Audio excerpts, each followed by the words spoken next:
Hey, Macy McNeely here. I had a really awesome sales call with somebody and kind of shared a little bit about it on Instagram stories. And I got a couple of reshares and people saying, hey, this was super helpful. And so I am going to record a podcast.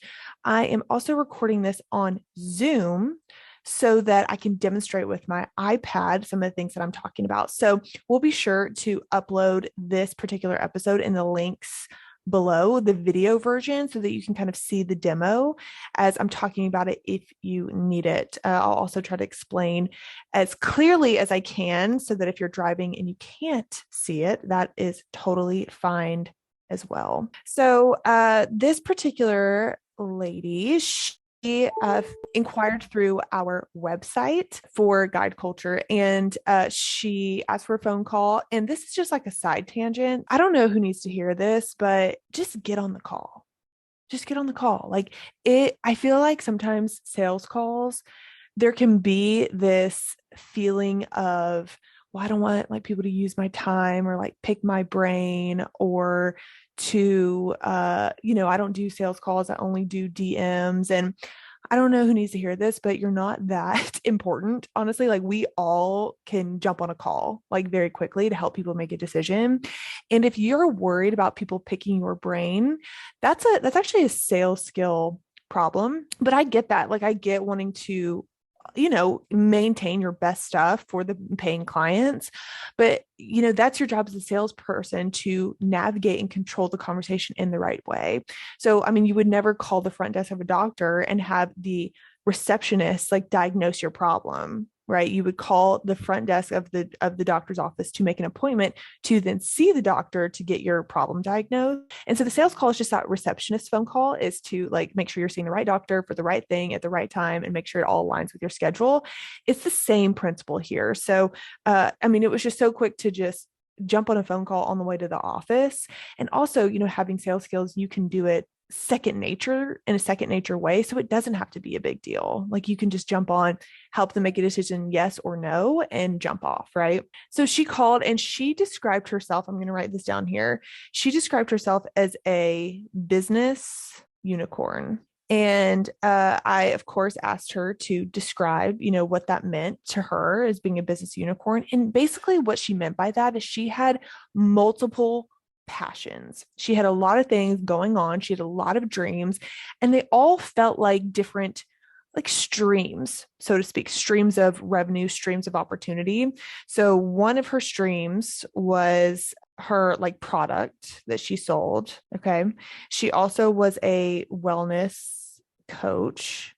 So she did, multiple things, or she had like one-on-one calls with people, right? She also wanted to like create a course in the very near future. So people can kind of, if you think about it, she's doing wellness coaching one-on-one, and she's probably experiencing a lot of like the same conversations with people in her one-on-one coaching.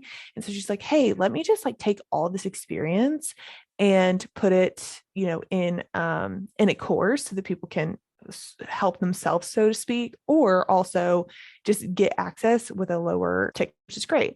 And she's also involved in a non-profit. So you can think about these four kind of streams of things that she's working on and how maybe even to her it sounded like she felt whiplashed almost, right? So you can imagine what her Instagram audience was potentially feeling is like one day she's talking about her product, the next day she's talking about wellness coaching, the next day she's talking about maybe a way that you can do this on your own, like stay tuned, right, creating the course, and then she's talking about her nonprofit, and she's like, I just need to harness this in and be able to like sell it all. And she's basically like, I can't pick, like I know I feel like I need to simplify, but I can't pick. She said, I'm such an advocate. I'm such an advocate for women. I care so much. In fact, people call me Mama Bear. I just want to take care of women. And I was like, man, that is amazing. I could hear the passion in her voice. I could hear how much she cared. And it made me excited.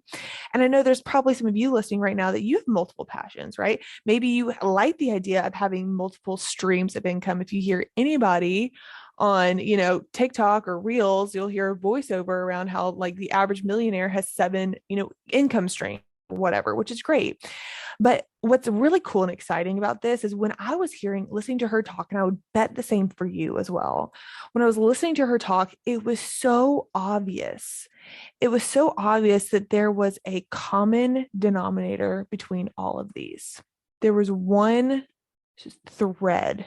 There was one thread where it all made sense, where there was an underlying passion for all of those things, and it was one thread. And honestly, for me, what I heard is that she is an advocate. Like she cares so much about women's health, right?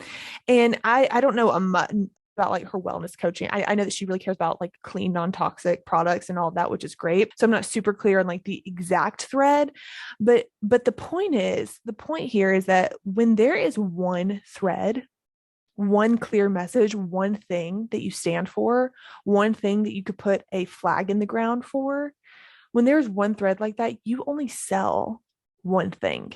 You sell one thing, and you sell that one thread, you sell that one message, and you communicate it very clearly and very passionately so that people are bought into you. You're not selling a product, okay? A product is the byproduct of the thread of the one message that you were standing for, right? Now, what's cool is that like once people are bought into the one thread, then they lean in and they're like, let's see what she has to offer. Okay, I see there's wellness coaching, but I'm not really sure if I'm ready for a one-on-one commitment, but I see that there's a course, maybe I can start with that and dip my toe. Like they can like do some research. Do you know what I'm saying? Like, I don't know about you, but if I hear something on a podcast or if I hear something that someone mentions that I'm like, I'm interested in that, I go find it myself. I do a little Google, I do a little search on the website, I read into it. I'm interested because I'm bought into the message more than I'm bought into the product. In fact, I just was listening to a podcast this morning, and this girl, her name was Wes, she was selling like the importance of a cohort style courses, which hello, that is guide culture, right? Like she was saying how self-paced courses, the average completion rate is like 3%, but a cohort based course, the average completion rate was like between, like she had experience with it where it was within the 75% range, and she had experience with it was in the 96% range of completion. She said there's a lot of power in community, there's a lot of power in the time restriction, knowing that there's a start date and an end date, and then the live element, which is exactly guide culture, right? You have a start date. It's kind of like college. Everyone knows that they're going to go to a certain college, but everyone has a start date. They might commit at different times, but they start at one time and they end at another time, right? And then guide culture has labs, which is the cohorts. Every cohort has about 7 people in it. So anyway, she's selling the value of a cohort based course. That is like her message. That's what she believes in. She has multiple companies that reflect that, the cohort based courses. And she really didn't talk about her company that much. In fact, I had to go like look at the links in the show notes to find even where she was. I looked her up on Instagram. I can't even find her, but I fought to find what I needed to find because I am bought into what she believes, which is the importance of a cohort-based course. Okay. Now it turns out her platform has, lots of different course providers that do cohort style based. She's basically like a platform for cohort style courses to be sold on, which is awesome. Amazing. It's a Maven is what it's called, in case you're interested in looking into it. My point is she's not telling me about Maven. She's not telling me about the product. She's not telling me about her multiple companies and what they do. She's telling me about the importance of community, the importance of time intensity, and the importance of live elements of courses so that people can complete it. And I'm naturally going to be bought into that. Now, if you're a course creator that does self-paced courses, maybe you listen to that and a light goes off and you're like, maybe I'm missing that element. Like, let me go. You can get bought into the idea without being bought into the product. So my point here is, if you're selling multiple products, which if you are, I get it. Like I also am selling multiple products, but there should always be one thread. There should always be one message, and your life's work is communicating that one thread, communicating that one message. Like, honestly, I heard this in church yesterday, Stanley at North Point Church. He said, if your life is a commercial, what is it advertising? And it should be your one thread. Like, people should think of your name and think about that one message you share, not the product or the wellness coaching or the course or the nonprofit. It's like, what does she stand for? What does she believe in? And I'm telling you right now, it is not something that's super sexy or like fun. It is clear. It actually might be the unsexy thing because a lot of us are selling the unsexy thing, the foundational thing, the thing that people, and everybody knows they need to eat broccoli, right? It's the selling people and eating broccoli every day and why it matters. And so having your one message being kind of simple and clear and crisp, and then being able to communicate it in new and different and sexy ways, that's when you've mastered your sales skills. And that's when you've mastered your messaging. And that's when it becomes clear and you become the go-to person for that one thing, which is what we all ultimately want. Now, once again, that thread, that one message, you could have the best one message in the world and you could not be able to sell it. And it doesn't matter. You can also have a very weak thread, honestly, like a very weak one message, but you could sell it really well and it'd be the best one message in the world, right? The ability to sell the one thread, that's what matters the most, and your ability to sell it in new and different ways. Now, sales skills, let me tell you something right now. The best part about sales skills is that you can take the one concept, the one principle, the one thread, and talk about it for decades and decades, and it still feel fresh and new for the people that are just tuning in and also have been around for a long period of time.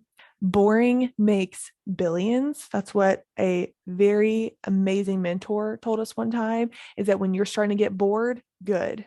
Make it feel new and different, because keeping it boring, keeping it the same, keeping steady so you're not whiplashing people and whiplashing yourself, that's what matters the most. So if this is you, if you are multi-passionate with multiple products that align with who you are, that align with your life, good. You absolutely should. Now it's time to take guide culture, get clear on that one message, know what you're really selling, and then sell it with everything you've got every day in sales content, in conversations, in Instagram stories, in handling objections. You sell your one message over and over and over again. Hey, if this was helpful for you, I just want to invite you to Guide Culture Sales and Leadership Training. Our next cohort, it doesn't begin like it starts. The content drops April the 29th.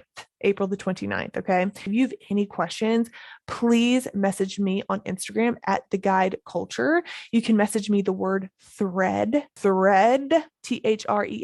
So I know it came from this episode and I can kind of know where you're at within your business, and you will be one of my first people that I talk to. So I hope to see you in Guide Culture. We'll put all the enrollment information below. Just so you know, there's payment plans up to 6 payments. So I can't wait to see you inside of Guide Culture. I can't wait to see you in the DMs. I hope that this message was helpful for you, and I will see you in the next one.